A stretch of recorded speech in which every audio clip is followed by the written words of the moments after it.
Assalomu alaykum, aziz yurtdoshlar. Bugun men sizlarga juda muhim masalani tushuntirib bermoqchiman. 1 avgust sanasi atrofida ayrim pensionerlarning pensiya to'lovlari nega vaqtincha to'xtatilishi yoki bloklanishi mumkin? Pensiya jamg'armasi odatda qaysi 6 ta sabab bo'yicha to'lovni ushlab turadi? Kimlar xavotir olishi kerak, kimlar esa bemalol bo'lishi mumkin? Bu ma'lumot har bir oilaga tegishli. Chunki deyarli har birimizning uyimizda ota-onamiz, bobo-buvimiz nogironlik pensiyasi olayotgan, yaqinimiz yoki boquvchisini yo'qotganlik nafaqasini oladigan qarindoshimiz bor. Birgina hujjatdagi xato, yashash manzili bo'yicha tasdiqning yo'qligi yoki bank kartadagi muammo sabab pul kechikishi mumkin. Shuning uchun videoni oxirigacha ko'ring. Hozirning o'zida kanalga obuna bo'ling, like bosing. Men bugun vahima tarqatmayman. Balki vaziyatni oddiy tilda, qonuniy va amaliy tomondan tushuntirib beraman. Avvallari ko'p pensionerlar pensiyasini asosan pochta orqali yoki naqd shaklda olardi. Mahalla pochta xodimi, bank vakili pensionerning yashayotganini, manzilini, pulni kim olayotganini ko'pincha bevosita ko'rib turardi. Agar pensioner kasal bo'lsa, ishonchnoma orqali farzandi yoki yaqin qarindoshi olardi. Ko'p masalalar qog'oz hujjatlar bilan hal qilinar edi. Hozir esa tizim ancha raqamlashtirildi. Pensiya jamg'armasi, banklar, FHDYO, migratsiya, soliq, bandlik, nogironlik bo'yicha tibbiy ijtimoiy ekspertiza kabi idoralar o'rtasida ma'lumot almashinuv kuchaydi. Bu yaxshi tomoni. Odam har bir ma'lumot uchun alohida yugurmasligi kerak. Lekin ikkinchi tomoni ham bor. Tizimda biror ma'lumot yangilanmasa, noto'g'ri kiritilsa yoki pensioner o'z holatini vaqtida tasdiqlamasa, pensiya to'lovi vaqtincha to'xtab qolishi mumkin. Bu yerda juda muhim narsani tushunib oling. Pensiya butunlay bekor qilinadi degani boshqa. Pensiya vaqtincha to'xtatiladi degani boshqa. Ko'p hollarda gap butunlay mahrum qilish haqida emas, balki sabab aniqlanguncha to'lovni ushlab turish haqida ketadi. Masalan, fuqaro tirikmi, O'zbekistonda yashayaptimi, nogironlik muddati uzaytirilganmi, bank kartasi ishlayaptimi, ishonchnoma haqiqiymi, shular tekshiriladi. 1 avgust degan sana ham ayrim hududlarda yoki to'lov davrida reyestrlar yangilanishi, bankka yuboriladigan ro'yxatlar shakllanishi, tekshiruvlar yakunlanishi bilan bog'liq bo'lishi mumkin. Buni hamma pensionerning puli aynan shu kuni bloklanadi deb tushunmaslik kerak. Lekin shu sana atrofida to'lov kechiksa, sababini bilish va tez harakat qilish muhim. Ayrim pensionerlar uzoq vaqt davomida bank kartasidagi pulni yechmaydi.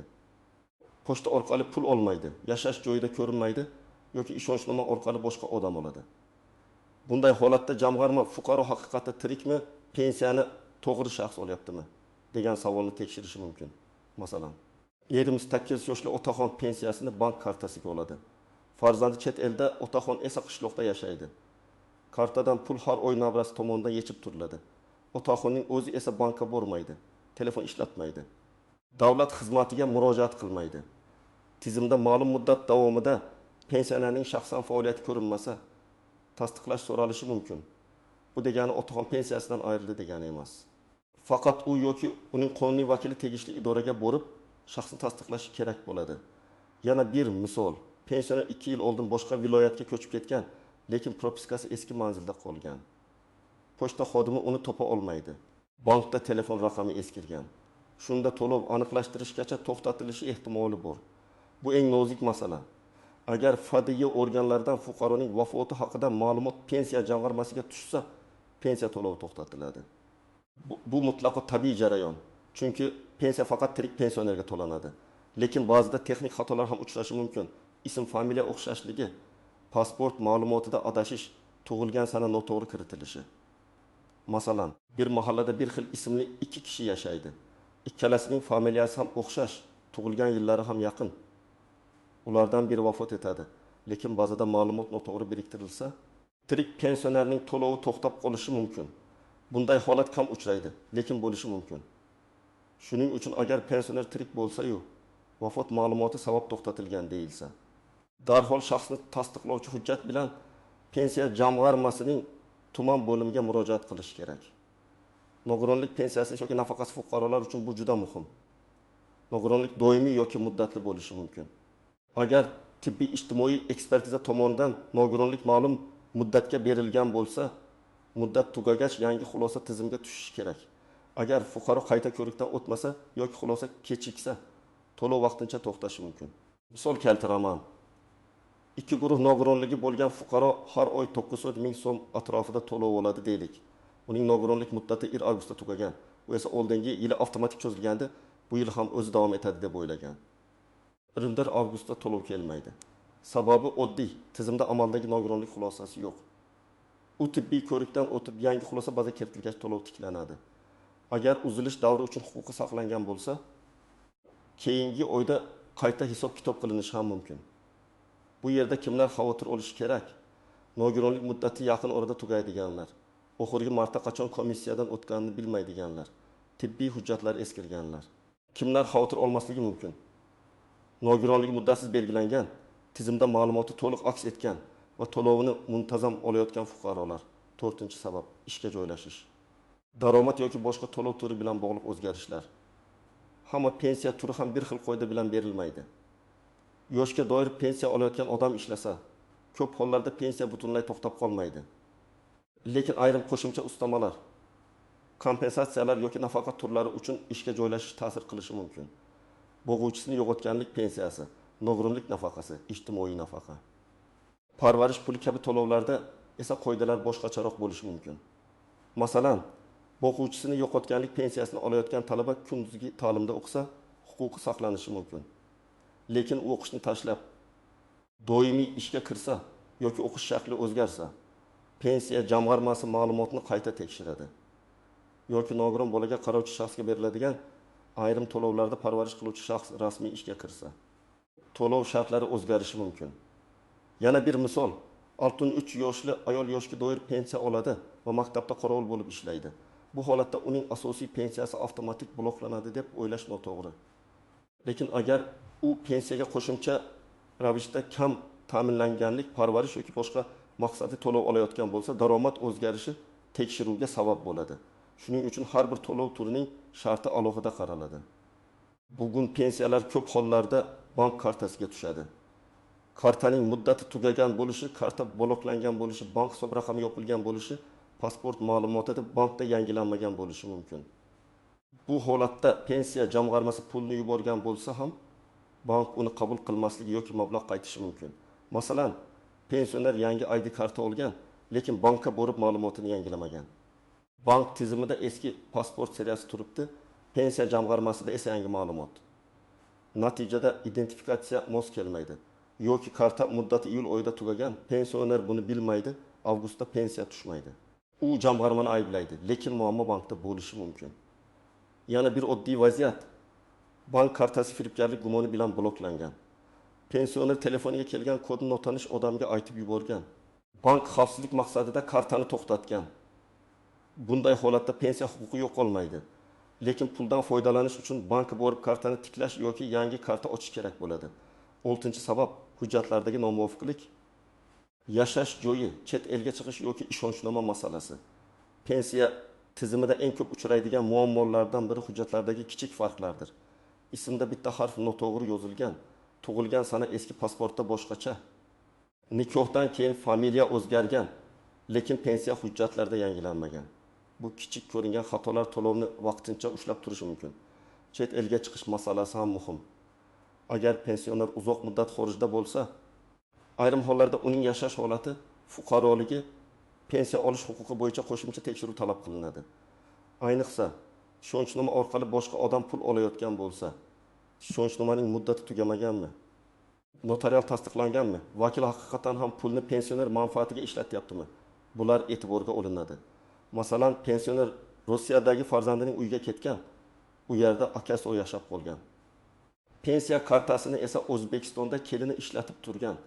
Agar tizim pensionerni uzoq muddat mamlakatda emasligini aniqlasa yoki hayotda ekanini tasdiqlash talab qilinsa, to'lov vaqtincha to'xtatilishi mumkin.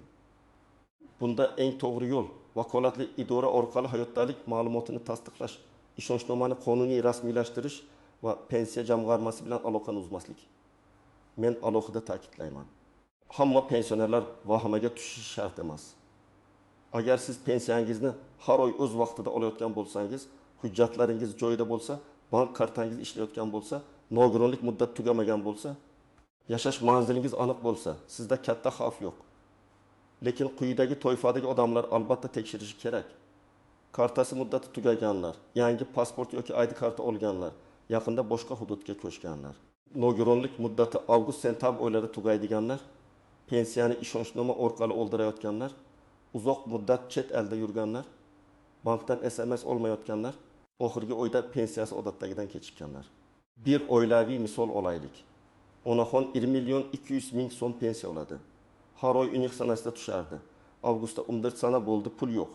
Farzandlari darrov pensiya bloklanibdi deb vahimaga tushadi. Aslida 3 ehtimol bor.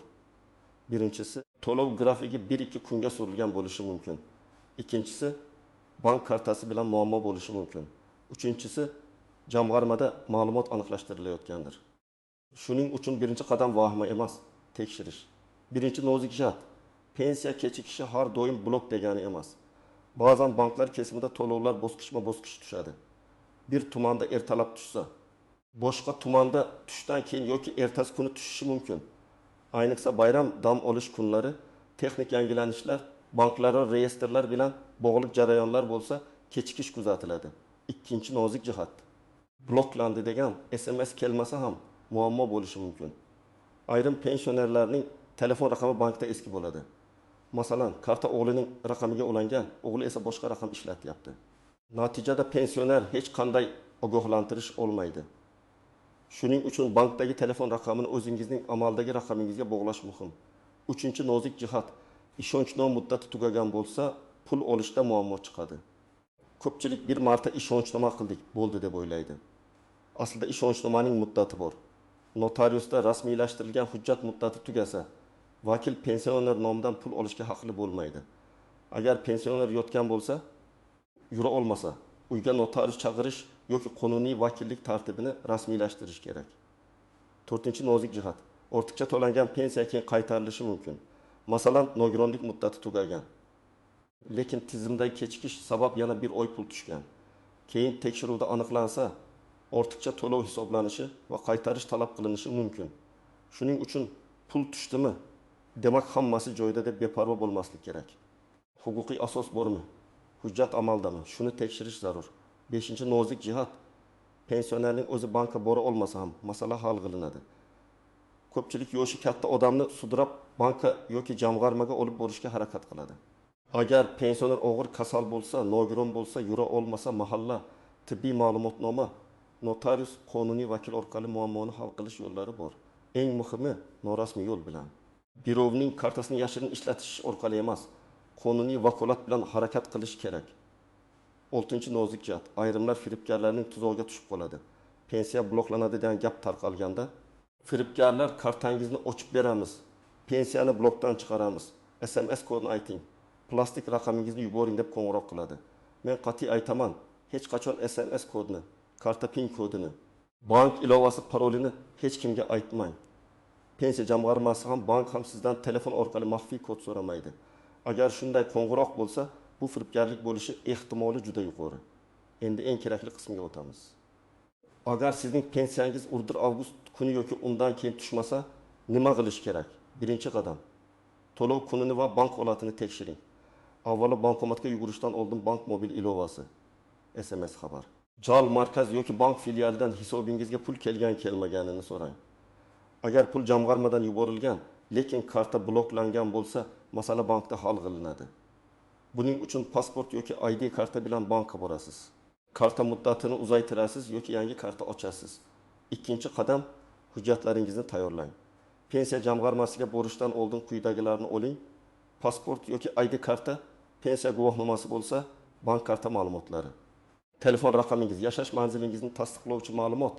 Agar nogironlik bo'yicha to'lov bo'lsa, tibbiy ijtimoiy ekspertiza xulosasi, agar vakil borayotgan bo'lsa, notarial ishonchnoma. 3-qadam. Tuman yoki shahar pensiya jamg'armasi bo'limiga murojaat qiling. U yerda oddiy savol bering. Mening pensiya to'lovim qaysi sabab bilan to'xtatilgan yoki kechikkan? Tizimda qanday izoh turibdi? Og'zaki gap bilan cheklanib qolmang. Agar masala murakkab bo'lsa, yozma ariza qoldiring. Arizada shunday mazmun bo'lishi mumkin. Menga tayinlangan pensiya to'lovi falon oydan beri kelmayapti. To'lov kechikishi yoki to'xtatilishi sababini yozma ravishda tushuntirib berishingizni va qonuniy asos bo'lsa, to'lovni tiklab berishingizni so'rayman. 4-qadam. agar nogironlik muddati tugagan bo'lsa, tibbiy ko'rik masalasini kechiktirmang. Oilaviy poliklinika, davolovchi shifokor, tibbiy ijtimoiy ekspertiza yo'nalishi bo'yicha harakat qiling. Hujjatlar, ambulator karta, shifoxona ko'chirmalari, tahlillar, tashxislar, reabilitatsiya ma'lumotlari. Ko'rikdan o'tmaguncha to'lov tiklanmasligi mumkin. 5-qadam, agar chet elda bo'lsangiz, qonuniy tasdiq yo'lini tanlang. Konsullik, notarial hujjat, vakil orqali murojaat qilish. Hayotdalikni tasdiqlash kabi tartiblarni aniqlang. Eng katta xato O'zbekistondagi xatoni boshqa odamga berib, o'zingiz umuman aloqa qilmay qo'yish. Bu keyinchalik savol tug'diradi. 6-qadam. Bank va pensiya jamg'armasidagi ma'lumotlaringiz bir xil bo'lsin. Yangi ID karta olgan bo'lsangiz, familiyangiz o'zgargan bo'lsa, telefon raqamingiz almashgan bo'lsa, bankka ham, kerak bo'lsa jamg'armaga ham yangilangan ma'lumotni kiriting. Bitta harf xatosi ham ba'zan to'lovni kechiktiradi. 7-qadam firibgarlardan ehtiyot bo'ling. Agar sizga kimdir qo'ng'iroq qilib, pensiyangiz bloklangan, ochish uchun karta raqami va SMS kodni ayting desa, darhol telefonni o'chiring. Faqat rasmiy bank raqami, pensiya jamg'armasining rasmiy aloqa kanallari yoki tuman bo'limiga shaxsan murojaat qiling. 8-qadam. Agar sizning haqingiz bo'lsa, oxirigacha talab qiling. Ba'zan pensionerlar mayli bir oy kelmasa ham qo'ya qolay deyishadi. Yo'q, pensiya bu sadaqa emas, bu qonuniy huquq. Agar to'lov asossiz to'xtatilgan bo'lsa, yozma ariza, yuqori turuvchi tashkilotga shikoyat, davlat xizmatlari orqali murojaat, zarur bo'lsa sud tartibida ham huquqni tiklash mumkin. Lekin buni tartibli, hujjat bilan, dalil bilan qilish kerak. Demak, azizlar, 4-avgustda hamma pensionerlarning pensiyasi yoppasiga bloklanadigan gapni to'g'ri tushunish kerak. Bu umumiy vahim emas, balki ayrim holatlarda to'lov vaqtincha to'xtatilishi mumkin bo'lgan jarayon. Asosiy 6 sabab. Hayotdalikni tasdiqlash muammosi, vafot ma'lumoti, nogironlik muddati tugashi, ish yoki daromad holatining o'zgarishi, bank karta va hisob raqami muammolari, hujjat va yashash joyi bo'yicha nomuvofiqliklar. Men sizga tavsiya qilaman. Bugunoq ota-onangizning kartasi ishlayaptimi? Pasport ma'lumotlari yangimi? Nogironlik muddati qachongacha? Ishonchnoma muddati tugamaganmi?